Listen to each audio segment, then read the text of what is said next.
A flight soars through the sky, two pilots at the helm, everything running smoothly. One pilot steps out to use the restroom, leaving the cockpit. When he returns, the door is locked. He has an emergency code to get back in, but it fails because the pilot inside has flipped a switch, a fail-safe designed to protect against hijackers. But here, that safeguard turns into a curse. Minutes later, the plane begins a steady descent, plummeting straight into a mountain. All 150 passengers and crew are gone. What led to this unimaginable tragedy? How could a system meant to protect become a tool for destruction? Who was behind the controls, and why did they do this? What failures allowed this to happen? Could it happen again? Let's dive into the story from the beginning. Hey everyone, I'm Kundan Yashputra and you're watching NextGen Now. Today we discuss one of the most haunting aviation disasters in modern history, Germanwings Flight 9525. This isn't just a story about a plane crash, it's a story about trust, betrayal, and the fragile line between safety and catastrophe. So let's step back to March 24th, 2015 and unravel the events that led to this tragedy. It's a bright morning in Barcelona, Spain. Germanwings Flight 9525, an Airbus A320-211, is preparing to take off from Barcelona El Prat Airport, bound for Düsseldorf, Germany. The flight is operated by Germanwings, a low-cost airline owned by Lufthansa, known for its reliability and efficiency. On board are 144 passengers and 6 crew members, 2 pilots and 4 cabin crew. Among the passengers are a group of 16 students and 2 teachers from Joseph König Gymnasium in Haltern am See, Germany, returning from a school exchange trip in Spain. There's also Oleg Hijack, a renowned bass baritone, and Maria Radner, a contralto, both singers with Deutsche Oper am Rhein. 2 football journalists are also on board, fresh from covering the El Clasico match between FC Barcelona and Real Madrid. It's a diverse group, 19 nationalities in total, all expecting a routine 90-minute flight. At 10:01 a.m. Central European Time, the plane takes off from runway 06R, 26 minutes behind schedule, but nothing unusual. The pilot in command is Captain Patrick Sondenheimer, a 34-year-old father of 2 with over 6,000 flight hours, including 3,812 on the Airbus A320. He's experienced, trusted, and known for his calm professionalism. In the co-pilot seat is 27-year-old Andreas Lubitz, who joined Germanwings in 2013 and has 630 flight hours, 540 on the A320. The flight climbs to its cruising altitude of 38,000 feet and everything seems normal. At 10:30, the pilots confirm instructions from French air traffic control in Marseille. The captain reads back the clearance to fly to an en route waypoint. The plane is on track, slicing through the clear skies over the Mediterranean.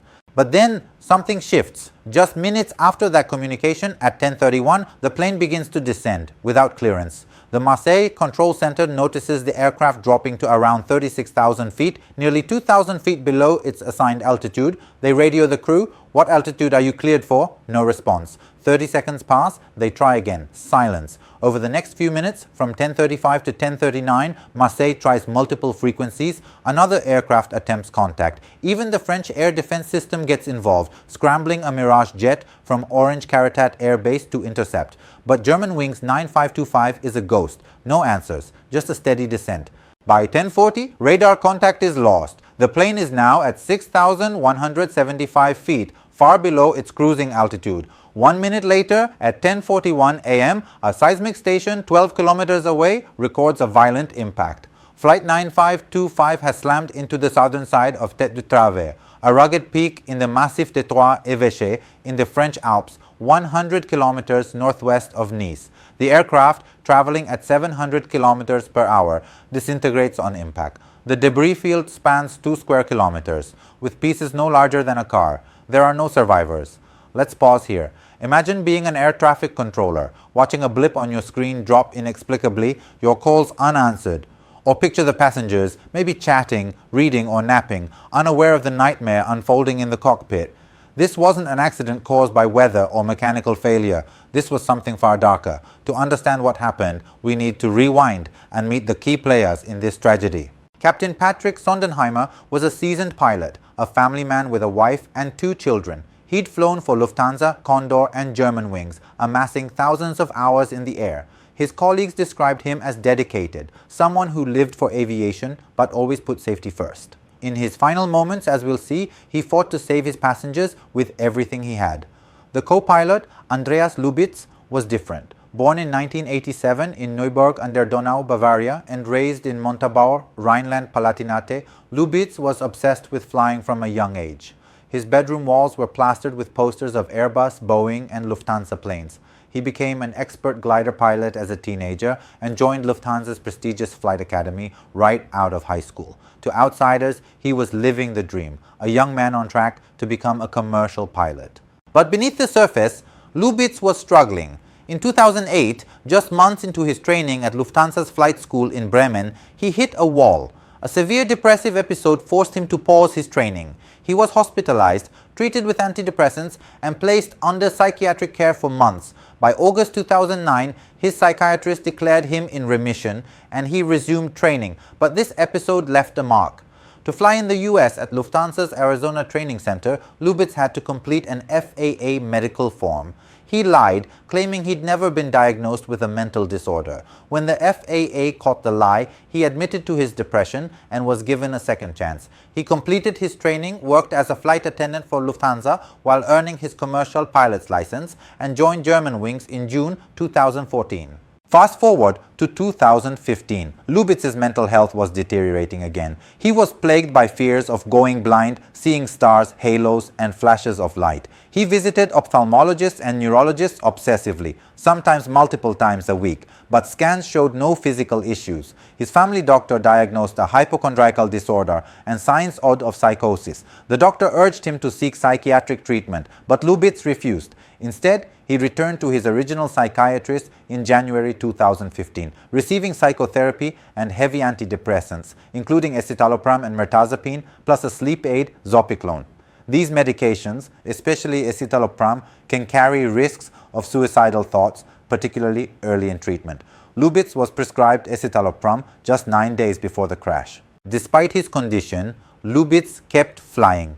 Between February and March 2015, he received multiple sick notes from doctors declaring him unfit to work.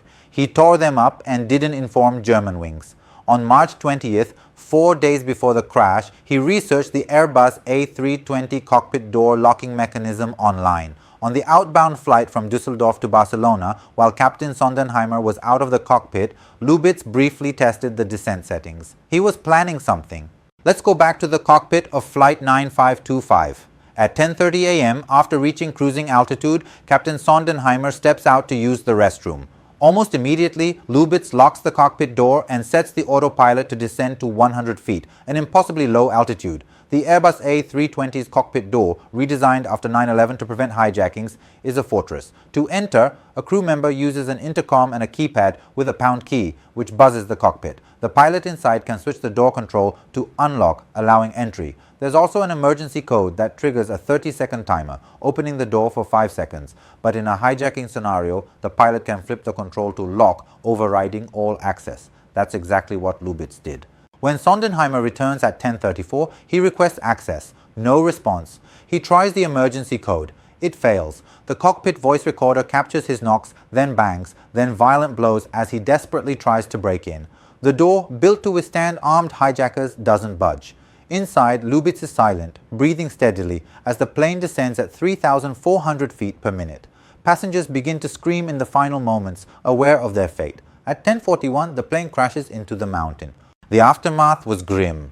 The remote crash site, inaccessible by road, required helicopters to bring in rescue teams. The wreckage was scattered across 2 square kilometers with no piece larger than a car. The cockpit voice recorder and flight data recorder, though damaged, were recovered within days. Investigators pieced together a chilling story. Lubitz deliberately crashed the plane in an act of murder-suicide. The flight data showed he'd practiced the descent settings on the earlier flight to Barcelona. His internet searches revealed his fixation on suicide methods and cockpit security. Toxicological tests confirmed the presence of antidepressants and a sleep aid in his system. Why did this happen? Lubitz's mental health struggles were no secret to his doctors, but aviation's honor system relies on pilots self-reporting their fitness to fly. Lubitz didn't. He hid his sick notes and continued working. German privacy laws, among the strictest in the world, prevented his doctors from reporting him to Germanwings unless he posed a clear public safety risk. Did they misjudge the danger? It's hard to say. Depression doesn't inherently make someone a killer, but Lubitz's untreated psychosis and suicidal tendencies created a perfect storm. His fear of losing his pilot's license, driven by perceived vision problems, may have pushed him to this extreme act.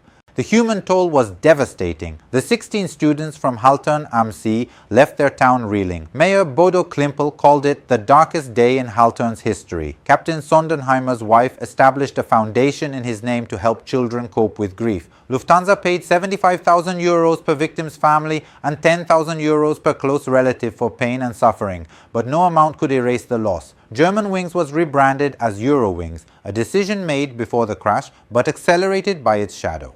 The aviation industry reacted swiftly. The European Aviation Safety Agency recommended a two-person cockpit rule adopted by many airlines, though Lufthansa phased it out by 2017. Psychological screenings for pilots were strengthened, but the honor system remains a weak link. Could a doctor have broken confidentiality to report Lubitz? In Germany, privacy is sacred, and breaching it carries legal risks. Perhaps cultural factors played a role, or perhaps the doctors didn't see Lubitz as a public threat. These are questions for ethicists and policymakers, not YouTubers like us. But one thing is clear: this tragedy exposed gaps in how mental health is handled in high-stakes professions. Let's reflect. Germanwings 9525 wasn't just a crash, it was a betrayal of trust by a pilot, a system, and a culture that prioritizes privacy over prevention. It forces us to ask, how do we balance individual rights with public safety? How do we ensure those in critical roles are fit to serve without stigmatizing mental health struggles? This story isn't just about 150 lives lost, it's about the systems we rely on and the cracks they reveal when they fail. It's a reminder that safety is fragile and trust can be a double-edged sword. What do you think? Could this happen again, or have we learned enough to prevent it?